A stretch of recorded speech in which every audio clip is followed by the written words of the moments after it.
आज मैं एक चीज़ शेयर करना चाहता हूँ आपके साथ। तो जब बहुत हालत ख़राब थी मेरी, बहुत ही बीमार था। अप्रैल बल्कि मार्च, मिड मार्च से लेकर और पूरा अप्रैल, मई, तो मई के लगभग अंत तक तो हालत बहुत ख़राब थी मेरी। वैसे जून में भी लेकिन इस बीच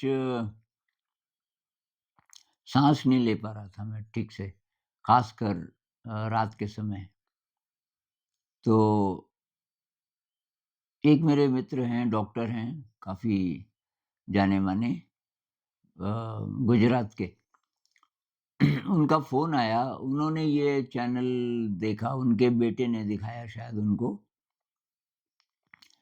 तो उन्होंने सोचा फ़ोन जब किया तब मैंने बताया मेरी आवाज़ अभी भी ठीक नहीं निकल रही थी। फ़ोन तो उनका जुलाई के बाद ही आया। तो कि क्या हुआ था? तो मैंने बताया कि साँस लेने में दिक्कत हो रही थी, टेम्परेचर रहा कई महीने तक और खाँसी तो अभी भी है थोड़ी-थोड़ी। तो उन्होंने कहा कि ये जो आप बोल रहे हो साँस लेने में दिक्कत, ये कोरोना वालों को एग्ज़ैक्टली यही हुआ था। इसलिए ऑक्सीजन की ज़रूरत उनको पड़ रही थी। तो मेरे साथ क्या हुआ, अरे रात को ही ज़्यादा प्रॉब्लम होती थी कि गला जैसे बंद हो जाता था और बहुत कम जगह बची है। तो मेरे साथ कोई होता था और वो मुझे बताता था साँस कैसे लेनी है। तो मुँह खोल के रख, डीप ब्रीथिंग कर और डीप ब्रीथिंग कर, या फ़ास्ट ले साँस या स्लो ले। और वो लगातार पूरी रात मेरे साथ रहता था। मैं कई बार जागता था, वो बाथरूम जाना पड़ता था। पेशाब उस बीच बहुत ज़्यादा आ रहा था और तो मुझे ख़ैर मेरे साथ कोई होता था, कोई ना कोई टीचर वो सपोर्ट करते थे। मैं खुद नहीं चल सकता था, उतर भी नहीं सकता था चारपाई से। लेकिन जैसे ही मैं फिर लेटता था और जैसे ही नींद आनी शुरू हुई और साँस में फिर दिक्कत शुरू लेट के, तो ये आ जाता था और वो जो भी था। और मेरा ये मानना है कि उसने बचाया मुझे, क्योंकि मैं साँस ठीक से ना ले पाता तो बहुत बार लगता था कि साँस मतलब नहीं ले पाऊँगा मैं। लेकिन वो कोई न कोई तरीका बताता था कि अब ऐसे कर, अब ऐसे कर, अब ऐसे कर। अब नींद में तो आदमी को पता नहीं चलता ना कि क्या करना है। तो एक तो मैं पॉज़िटिव था 100%। मुझे यकीन था कि अभी मेरा टाइम नहीं आया। मतलब मृत्यु से डर नहीं है, लेकिन मैंने कहा यार अभी तो साधना भी नहीं की ढंग से और मुख्य यही था साधना का। पर ये था कि फिर थोड़ा और भी चीज़ें जो मैं कर सकता हूँ, वो भी करूँगा साधना के साथ-साथ, क्रिएटिविटी से रिलेटेड स्कूल के काम की चीज़ें। लेकिन सवाल ये है कि वो कौन था अ, जिसने मेरी इतनी ज़्यादा मदद की। और एक दिन और हुआ या अभी वही था या दूसरा था। तो मैं सपने में बोल रहा हूँ उसको कि ध्यान नहीं हो रहा है आजकल मेरा। ना तो मैं बैठ पा रहा हूँ, ना मैं चल पा रहा हूँ। मैं ये 2 तरीके से ध्यान करता था, या तो वॉकिंग मेडिटेशन या तो सीधे बैठ के। बाकी माइंडफुल रहने की कोशिश तो करते हैं, लेकिन ज़्यादा डेप्थ इसी में आती थी।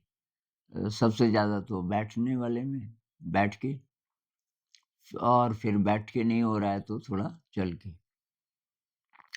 तो वो मैं बता रहा था नींद में कोई था, दिख नहीं रहा था।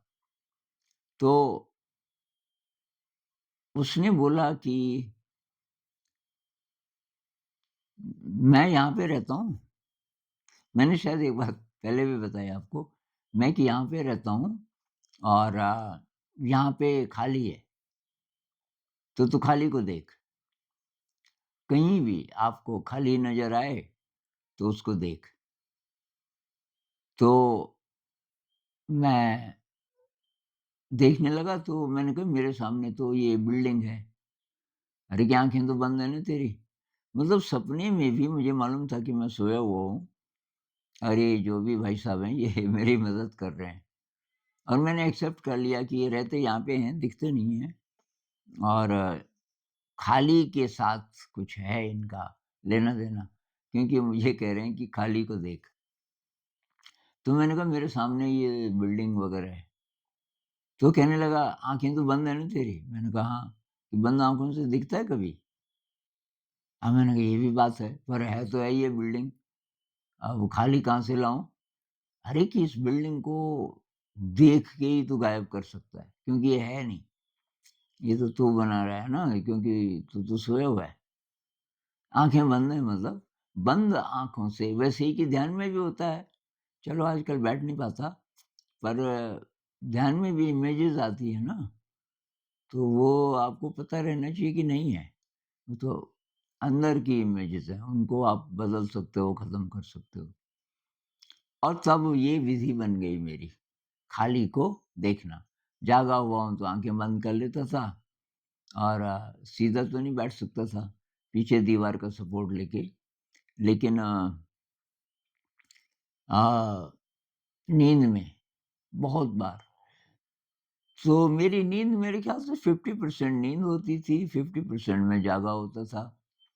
क्योंकि बाहर की जो चीज़ें हैं, वो भी मुझे सुनाई देती थी। रात में जो बाहर से आवाज़ें अब चारों तरफ यहाँ जंगल है, तो बारीक आवाज़ें आती रहती हैं रात को भी। तो क्या कोई देवता होते हैं या कि ये मेरी ही कल्पना थी? अगर मेरी कल्पना थी, तो मतलब इंसान अपनी कल्पना से अपने लिए मदद जुटा सकता है। इसका मतलब तो ये हुआ कि आप कल्पना करके ऐसी प्रेज़ेंसेस को, ऐसे बीइंग्स को बना सकते हो, जो जो आपकी बहुत ज़्यादा मदद करें।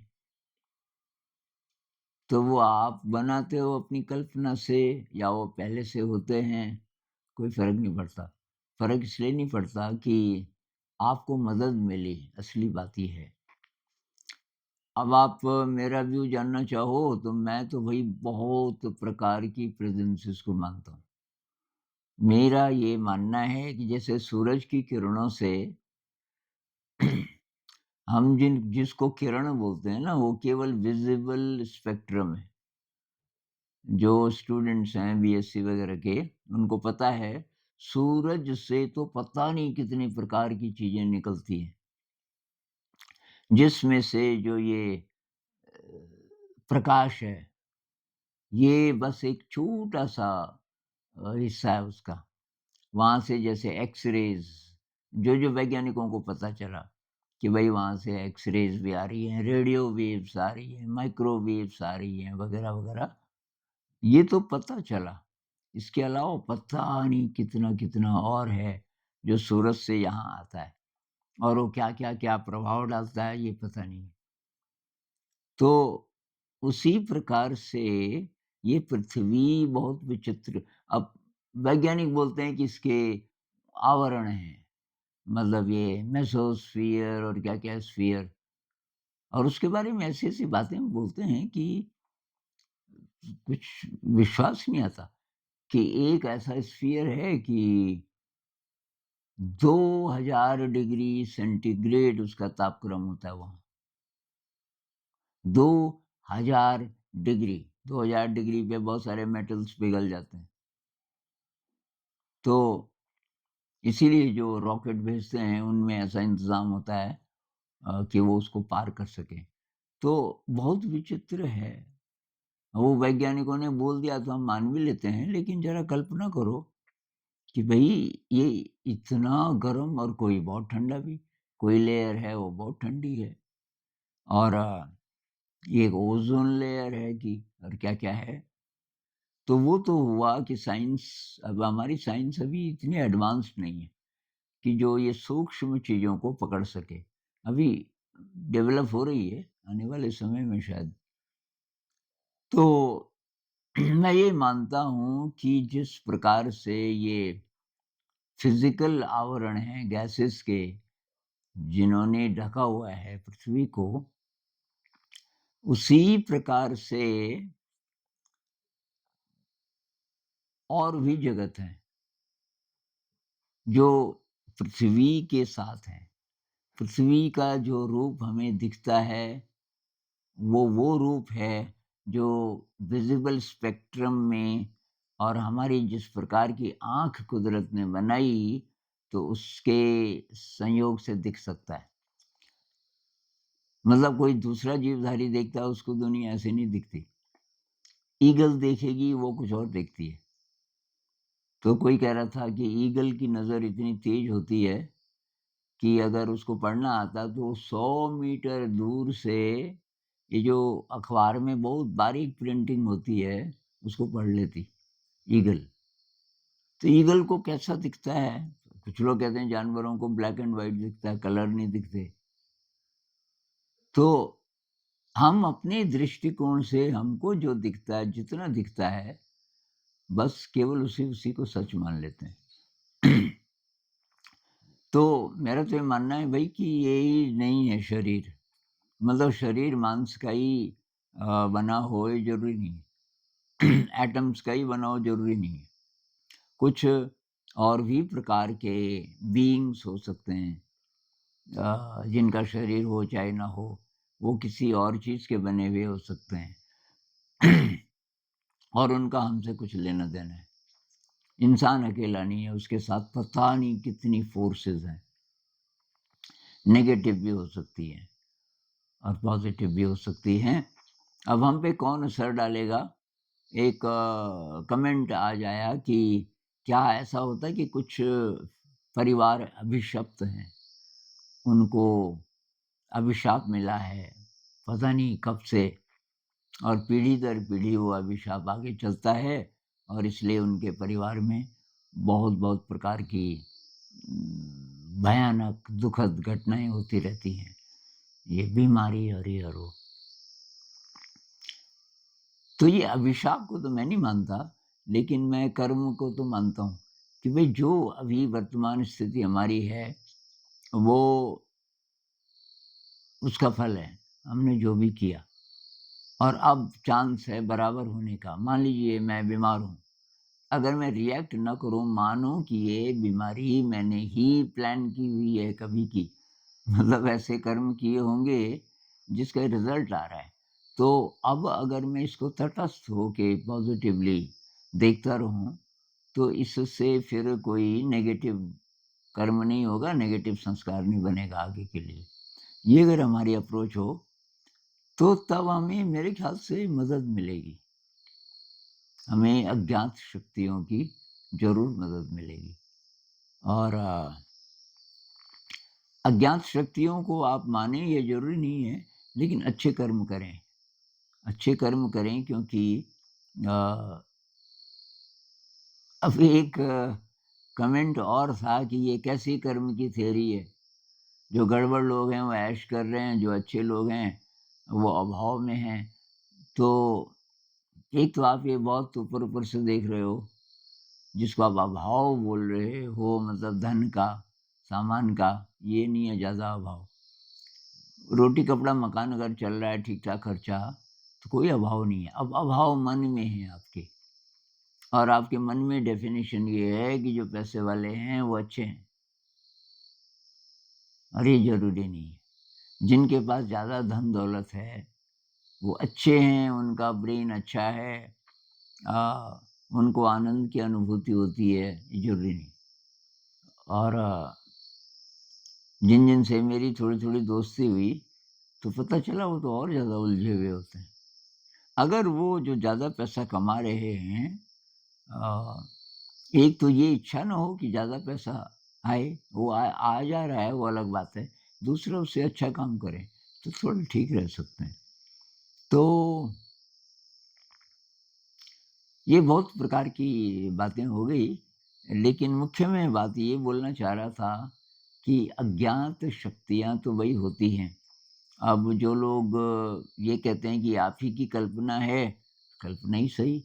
मतलब आपकी कल्पना इतनी पावरफुल है कि आप अज्ञात शक्तियों का निर्माण कर सकते हैं, इस तरीके से कि वो आपकी हेल्प करें। जब आप हेल्पलेस हो गए, तो वो आपकी हेल्प करें, पर ये इतना कन्विंसिंग है नहीं।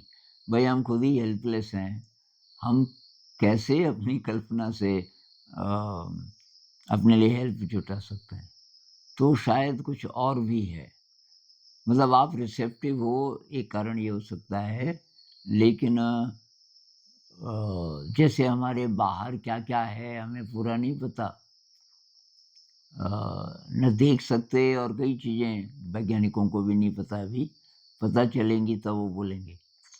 तो उसी प्रकार से पता नहीं कितने रहस्य हैं। तो इस अज्ञात शक्तियों को मानने में फ़ायदा है। फ़ायदा ये है कि तब आप रिसेप्टिव रहते हो, ओपन रहते हो, बंद नहीं हो जाते। तो जिसको मिरेकल बोलते हैं, जिसको सिंक्रोनिसिटी बोलते हैं, संयोग बोलते हैं, ऐसी चीज़ें तब ज़्यादा होंगी आपकी ज़िंदगी में।